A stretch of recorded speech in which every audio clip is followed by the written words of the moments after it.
This has been a great morning. Did everybody hear me okay?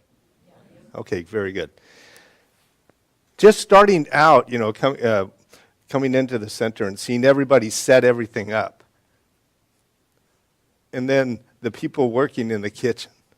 And the people setting all of this up.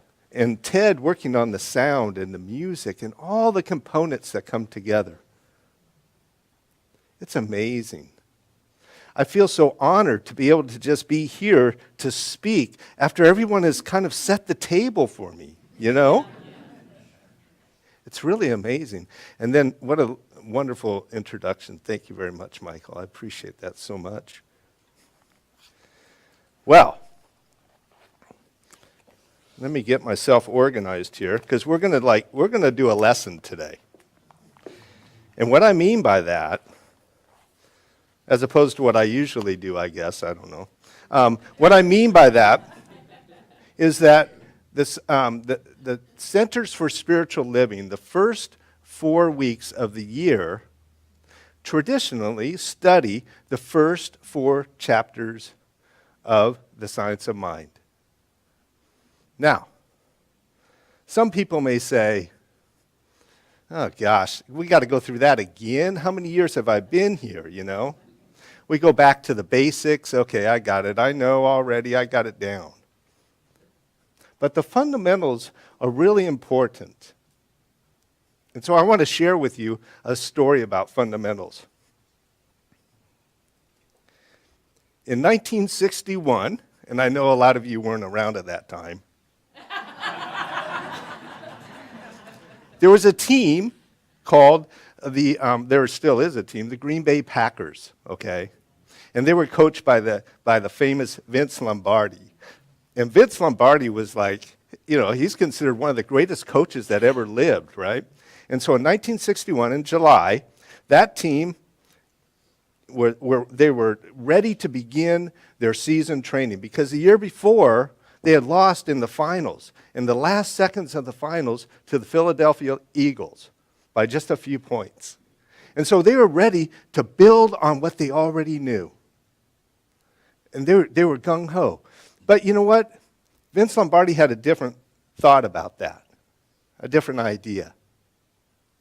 Vince Lombardi wanted to take them back to the fundamentals. And when I say take them back to the fundamentals, he started their training with, this is a football. And then he began, and he started teaching them, reteaching them, some of the best players in the world, how to tackle, how to properly block, about proper balance and weight shift, all the very basic fundamentals. And what you'll find is the most successful coaches in history have had this focus and detail on fundamentals. John Wooden, great basketball coach, and I think still the winningest coach ever. He would start each year teaching his team how to put on their shoes, how to properly put their socks on, how to put their shoes on, and he would teach them one play. And a lot of times they would start their preseason with just one play until they perfected it.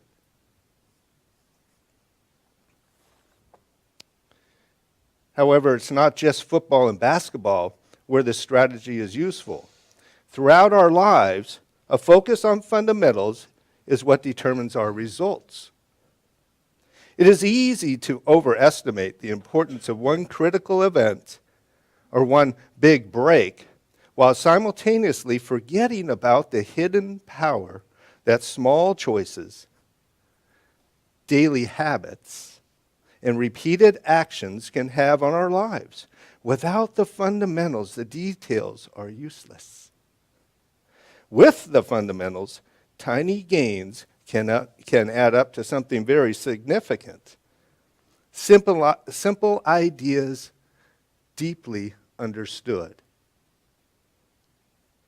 Nearly every area of life can be boiled down to some core task, some essential component that must be mastered if you truly want to be good at it. Mastery in nearly any endeavor is the result of deeply understanding simple ideas. For most of us, the answer to becoming better leaders, better parents, better lovers, better friends, and better people is consistently practicing the fundamentals, not brilliantly understanding the details. So I thought this was pretty applicable to what we're doing for this next 4 weeks, right? Yeah. Okay. I'm going to shift to my more intense glasses. Hope you don't mind. Okay, these are my Sally Raphael glasses here. Okay. And that comes from When Pride Still Mattered, A Life of Vince Lombardi, written by David Moranis. So,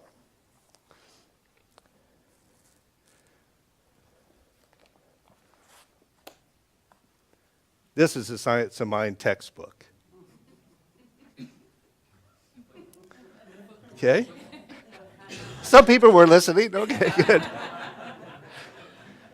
And this textbook was written by Ernest Holmes. And so I want to share a little bit about Ernest.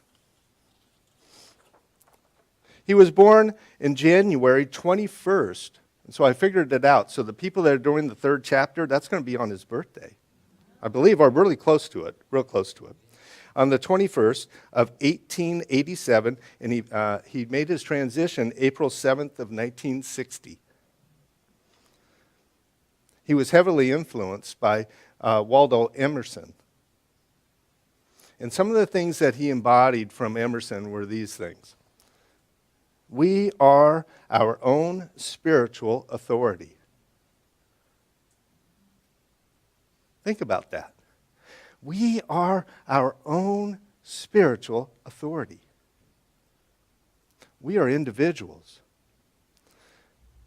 We have an individual relationship with God.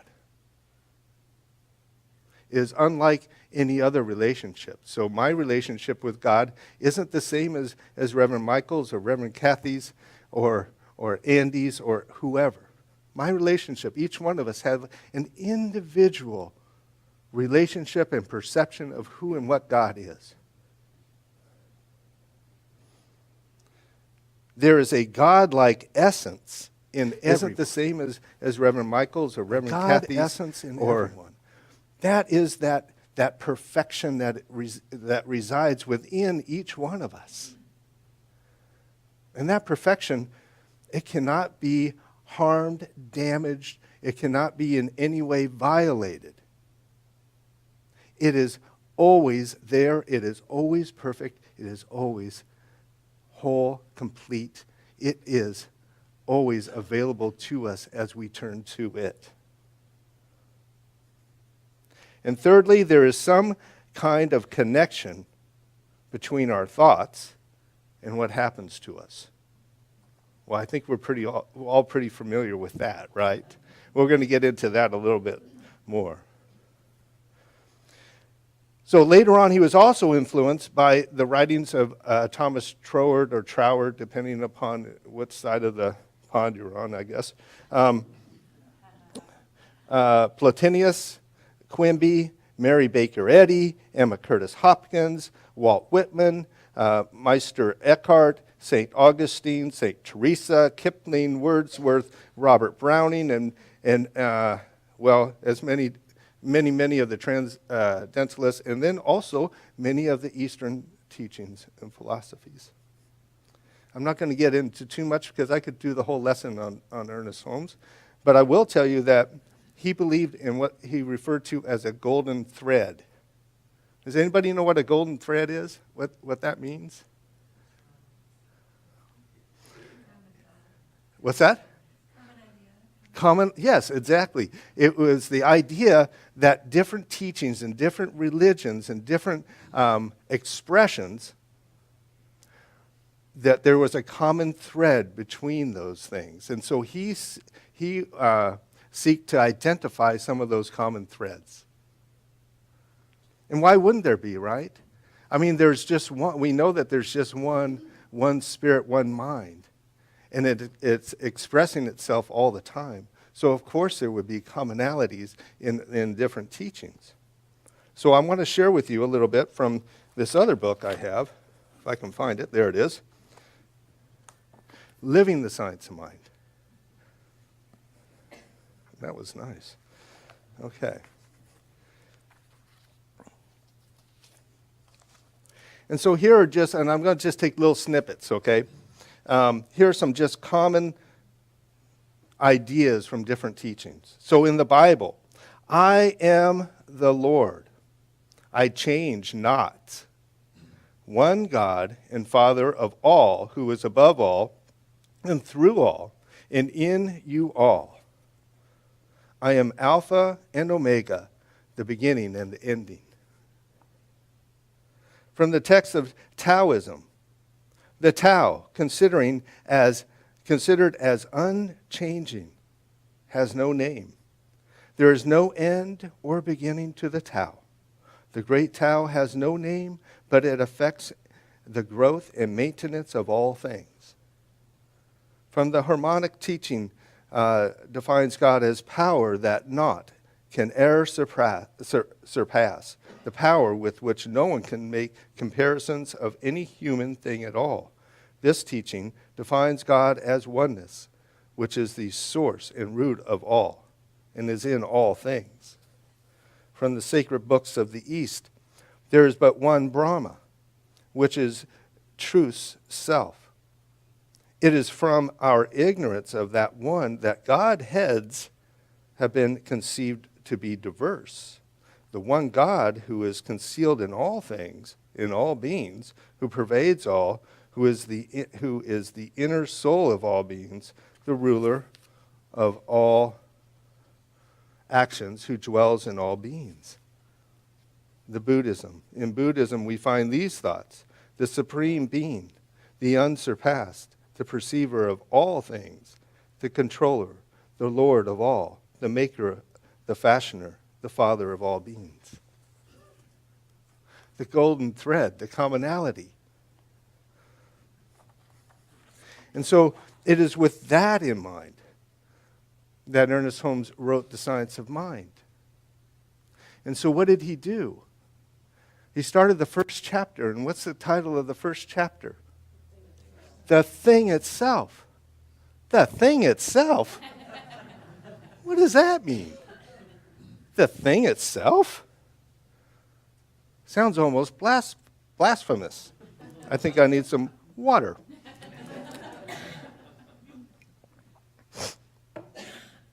When I want to tell you a little bit about my father. My father was a brilliant man. One of the most intelligent people I've ever met. He consumed literature and books like you wouldn't believe. He was an editor and he was a writer. And he would read 4 or 5 books over the weekend and a couple during the week. And he had a huge library. And he just loved knowledge and loved reading. And he learned and studied many of the different teachings as well. He spoke multiple languages, 3 to 4 languages at one time. Not at one time, but, you know, I mean, he knew them at one point in his life. You know, one of which was Latin, of course, because in his day that was, you know, that was a language they really wanted to make sure everybody knew. But in all of his brilliance, he was horrible as a handyman. He couldn't fix a thing. Okay, and so as a kid, he would always he'd get under the sink, or he'd get behind the dishwasher or the washing machine. He'd try to fix something, right? And his frustration would grow, and you could kind of hear his frustration grow. And it was always about that time that he called for me to help him, to be his assistant, right? And so in his frustration, I became the person that would hand him tools, okay? So in his frustration, he would forget the name of the tool. You know, the thingamajig. The whatchamacallit. So I wanted to make sure I was grabbing the right tool out of the box because I didn't want him to get more frustrated about it, right? But it was frustrating for me. Why? Because the thingamajig or the whatchamacallit or that thing with the blue hand or whatever, that thing, it could be anything.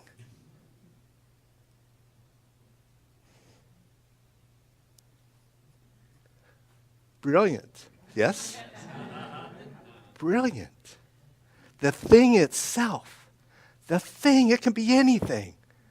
What if he called it God itself? He is writing this book to describe a teaching that is open to all teachings. God is kind of more of a Christian sort of a thought, and so those kind of concepts and ideas would come along with that. He didn't want to do that. He didn't want to influence his description of God by labeling it in that way. It's the thing, the thing itself. That's what it is.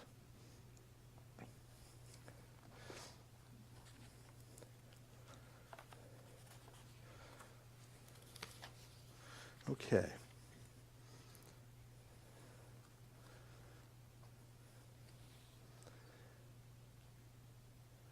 To suppose that the creative intelligence of the universe would create man in bondage and leave him bound would be to dishonor the creative power which we call God. To suppose that God could make man as an individual without leaving him to discover himself would be to suppose an impossibility. Individuality must be spontaneous. It can never be automatic. The seed of freedom must be planted in the innermost being of man, but like the prodigal son, man must make the great discovery for himself. Okay, so that's a huge piece. So we're going to break that down a little bit, okay? So, to suppose that the creative intelligence, capitalize creative intelligence, another name for the thing itself. You see, he pulled a different tool out, didn't he? He called it creative intelligence. To suppose that the creative intelligence, so this thing itself doesn't just create willy-nilly, it's creative intelligent. It is creative intelligently with purpose. Of the universe, to suppose that the creative intelligence of the universe would create man in bondage and leave him bound would be to dishonor the creative power, another term, meaning the thing itself, which we call God. Why would it be dishonoring? Why would that be dishonoring? Yes, exactly. We are a reflection of God. To say that we are in bondage, it doesn't even make sense. We are of God. We are endowed with God. We are, all of us, all of it. We are all of God. Now, all of us together are just a part of God still, but we're all, each one of us, God, made of God. And so it wouldn't even make any sense that we would be put into bondage. To suppose that God could make man as an individual without leaving him to discover himself would be to suppose an impossibility. Okay, and that includes women too, by the way, not just men. Remember when this was written? Well, this makes my teenage daughters very happy. Right? Because to suppose that God would make man as an individual without leaving him, her, to discover himself would be to suppose an impossibility. Why? Why? Why would that be impossible? We cannot be anything else. In truth, we are each one an individual creation. Each one of us. We can only, and as an individual creation, we can only discover God for ourselves and to know God as in a way that we know God as an individual. We're also not automatons. Yes, that was the next one. Yes, no, that's okay. That's all right. No problem. Individuality must be spontaneous. It can never be automatic. And Carolyn shared that with us. That's good. The seed of freedom must be planted in the innermost being of man. But like the prodigal son, and that's a huge but, okay? That's a massive but. But like the prodigal son, man must make the great discovery for himself. You have to discover God for yourself. I cannot discover God for Connie or for Kat or for whoever. I can't do that. And neither can any of the other teachings, by the way. You must discover God for yourself. You see, it's why I came to this teaching. Because it didn't feel right for me to be told how I had to believe and how I had to know God. And that anything other than that was wrong. It didn't feel right. So this teaching for me is perfect. Okay. In this chapter, Ernest not only describes what God is, but why it's important that we know and understand God. And this particular piece, my first class that I took with Reverend Christine, and I think she's here, there she is. I remember reading this. It's on the first page of the first chapter. The divine plan is one of freedom. Bondage is not God ordained. Freedom is the birthright of every living soul. All instinctively feel this. The truth points to freedom. Why does the truth point to freedom? What does that mean? That is all there is. Infinite possibilities. Choice and option.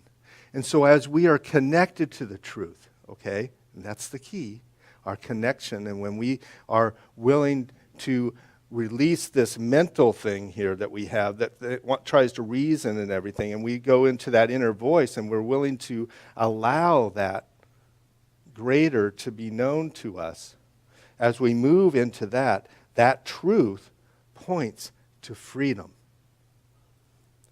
We do well to listen to this inner voice, for it tells us of a life wonderful in its scope, of a love beyond our fondest dreams, of a freedom which the soul craves. Who doesn't want that? Right? Sign me up. And I did. I did. You see, it's not freedom from. He's not talking about freedom from fear, freedom from poverty, freedom from whatever, okay? He's talking about freedom to. Freedom to do. Freedom to be. Freedom to create. There's a little subtle difference to me in that. I'm not being saved. I'm simply expressing the truth that I am. And that truth is freedom. And from that place of freedom, I have all the power, unlimited. I'm able to create from that place.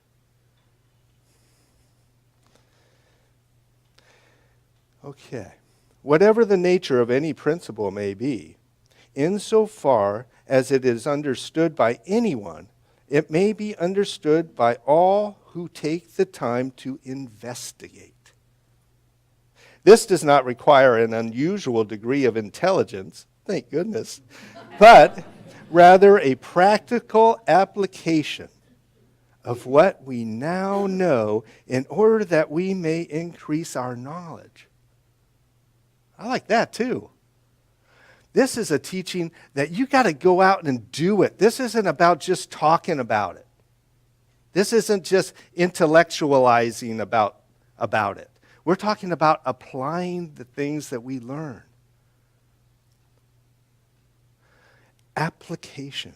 So where in the center can we get application? Pardon? Classes, yes. In service, yes. Who said that? Yes. What else? Application. Because without the application,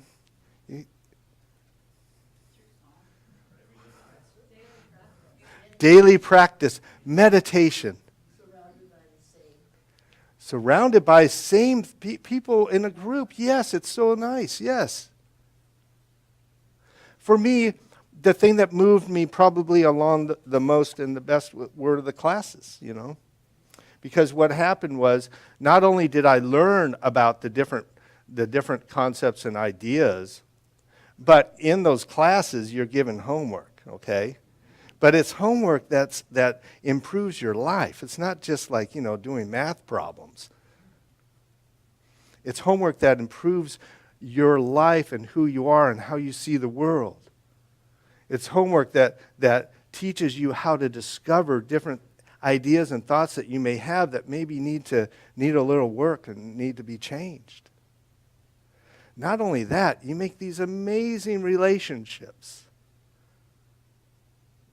with people I still am in contact with from when I very first started. And also, that creative intelligence, there's a reason that you're there with that group. I've come to that belief as well.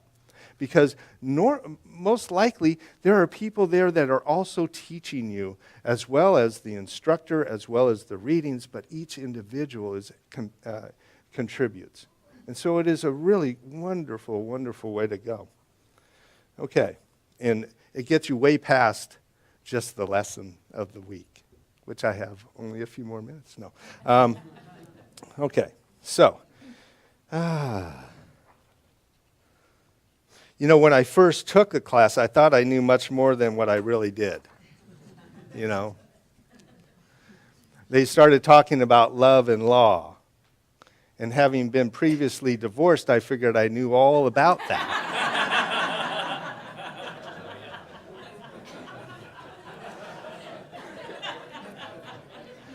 But that wasn't it at all. You see, the universe never plays favorites. What does that mean? God always says yes. Very good. Very good. Beautiful. Yes. Very nice. It's all God. You're responsible for everything in your experience. Good. So, God is not arbitrary, okay? We don't believe in that. What's that? It's a principle. It's a principle, yes. So, for an example, God isn't sitting up there and saying, Reverend Kathy, you have amazing hair. I think I'm going to make sure she has a great day today because I love her hair. I just love her hair. And Reverend Michael, he makes everybody's hair look beautiful. I'm going to make sure he has a great day. But that John Boyle guy goes to Supercuts.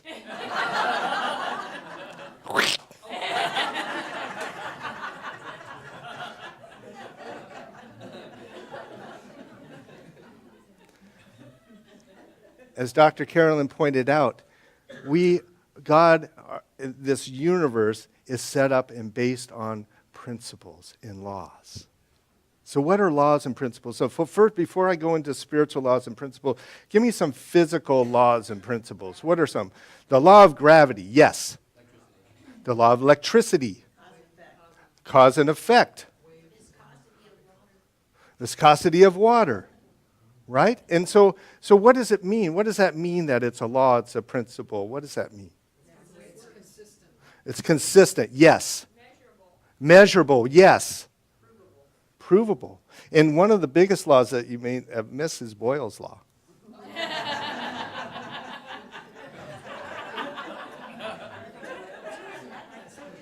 It's related to gas pressure, so we're not going to go there.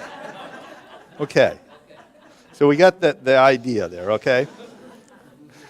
So spiritual laws. And so what Dr. Holmes is saying is that the physical laws that we can see that appear to us, that there's a reflection of that in spirit, and that there are spiritual laws that maybe we can't see, but that exist, and that the universe operates according to these principles and laws.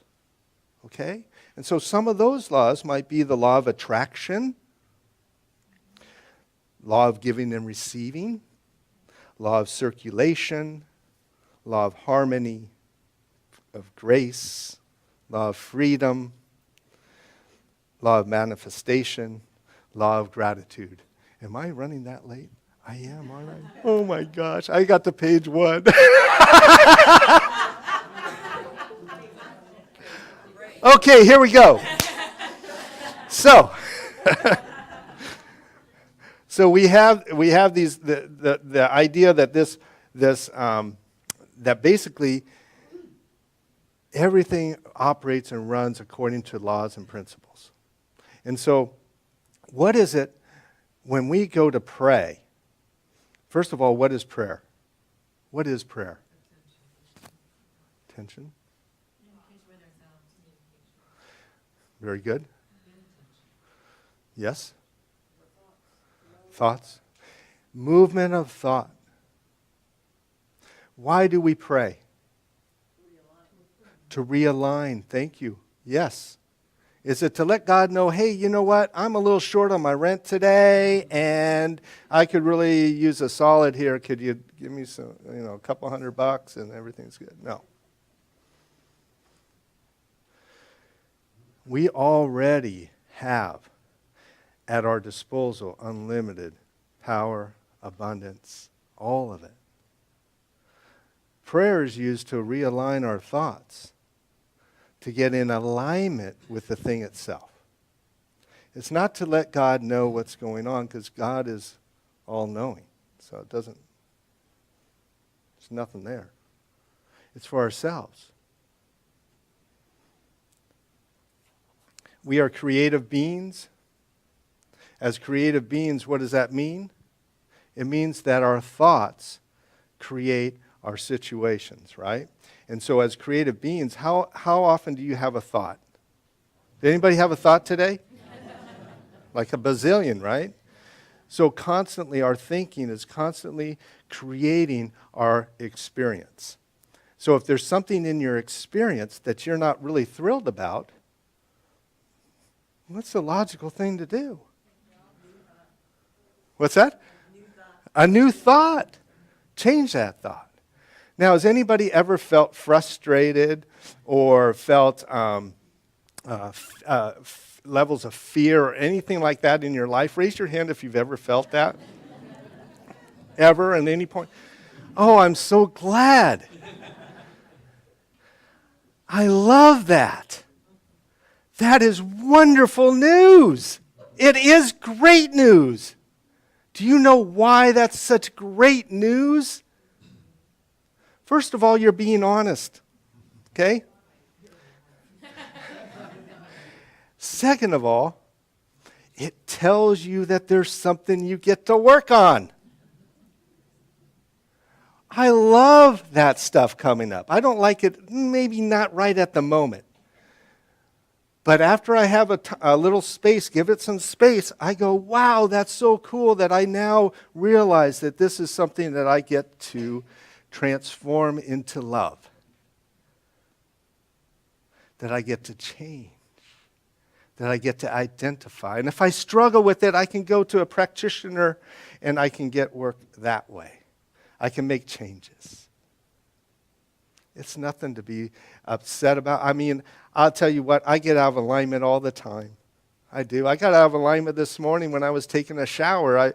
Somebody had taken the shampoo out and put it over, on the sink and stuff. So I had to get out of the shower to go get the shampoo.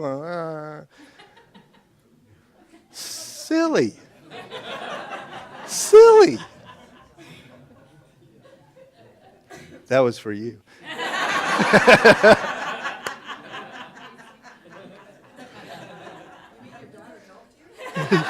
Always she does, always, yes. But it's always about coming back into alignment.